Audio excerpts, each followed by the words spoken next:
أما ما تجي الحكومة اليوم تقول اللي يعلن تضامنه مع أهله واللي يحتج لوقوع وسقوط الضحايا نقول له ترى أنت تدعم الإرهاب، نقول له لا كلامك مردود عليك، أنت تعامل الناس وتذهب إلى سياسة الأرض المحروقة.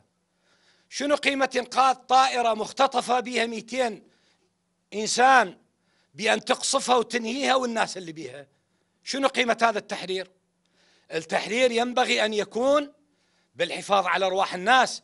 نعم احنا حريصين على أرواح القطاعات، حريصين على أرواح الجنود، لكن الحرص أولا على أرواح الناس وعدم الذهاب إلى، أنتم شايفين دولة، حكومة، قطاعات تستخدم صواريخ وراجمات داخل المدينة؟